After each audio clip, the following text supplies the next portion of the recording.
मेरा मैटर अगर नहीं पढ़ूंगा क्या तुम डीएसओ में पढ़ो?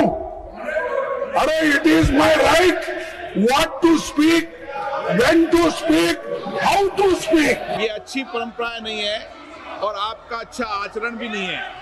देश इस आचरण को देख रहा है। मेरा पुनः आग्रह है आप सदन चलाने में सहयोग करें। સંસદમાં ચોમાસુ સત્ર ચાલી રહ્યું છે અને આપણે અત્યાર સુધીમાં જે જોયું કે સત્રની અંદર જેટલી ચર્ચા નથી થઈ એનાથી વધારે હોબાળો થયો છે।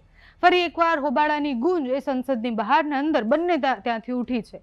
વિરોધના કારણે લોકસભાની કાર્યવાહી માત્ર 4 મિનિટ ચાલી। તમે જુઓ કે દિવસ જેમ જેમ આગળ વધે છે એમ કાર્યવાહી એક મિનિટ વધારે થાય છે। એટલે પહેલા 2 મિનિટ ચાલી, પછી 3 મિનિટ ને આજે 4 મિનિટ ચાલી છે। બપોર 2 વાગ્યા સુધીમાં આખી જે કાર્યવાહી છે સ્થગિત કરી દેવામાં આવી છે। આ બધાની વચ્ચે લોકસભામાં જે છેલ્લા કેટલાય સમયથી વિપક્ષ વિરોધ કરી રહ્યા છે અને કહી રહ્યા છે કે ગૃહમંત્રી આવે, એ ગૃહમંત્રી અમિત શાહ આજે લોકસભામાં આવે, હાજરી આપે એવી સંભાવનાઓ છે। એક બિલ પર ચર્ચા થાય એવી સંભાવનાઓ છે અને FCRA એમેન્ડમેન્ટ બિલ જે છે એના ઉપર ચર્ચા કરવા માટે ગૃહમંત્રી અમિત શાહ લોકસભામાં આજે આવી શકે છે। બીજી તરફ જાપાનના હિરોશિમા નાગાસાકી પર થયેલા પરમાણુ હુમલાને 81 વર્ષ પૂર્ણ થયા એટલે જાપાની પ્રતિનિધિ મંડળ જે છે એ સંસદમાં શ્રદ્ધાંજલિ અર્પણ કરવા માટે આવ્યા હતા અને એ આખું બધું થયું એના પછી જે કાર્યવાહી છે સ્થગિત કરી દેવામાં આવી। રાજ્યસભા અને લોકસભા બંનેની સ્થિતિ કંઈક આવી જ છે એટલે બંને જગ્યાએ હોબાળા ખૂબ થઈ રહ્યા છે।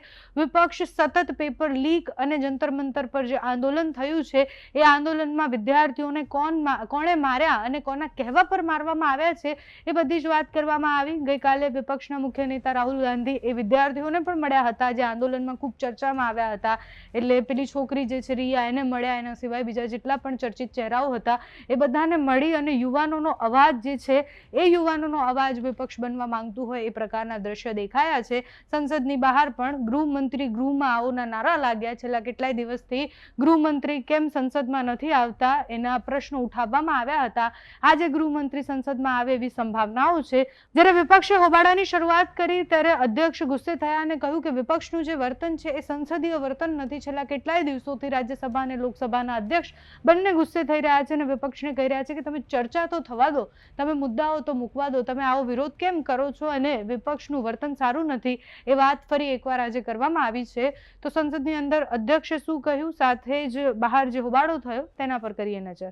आग्रह है ये सदन चर्चा संवाद के लिए ये अच्छी परंपरा नहीं है और आपका अच्छा आचरण भी नहीं है। देश इस आचरण को देख रहा है। मेरा पुनः आग्रह है आप सदन चलाने में सहयोग करें। मैं सदन को चलाऊंगा। हर मुद्दे, हर विषय पर, हर विधेयक पर पर्याप्त समय आपको मिलेगा। आप चर्चा संवाद में अपनी बात की अभिव्यक्ति कर सकते हैं। आप सदन नहीं चलाना चाहते, ये सदन का आचरण आपका उचित नहीं है। मैं पुनः आपसे आग्रह कर रहा हूं सदन की कार्रवाई आज 2 बजे तक के लिए स्थगित की जाती है। सर अब रिजू से मुझे सीखना पड़ रहा है। अरे रूल मैं भी ले रहा हूं ना, और आपके चेंबर में आके बोलते हैं रोज वही लिख के आकर पढ़ते हैं।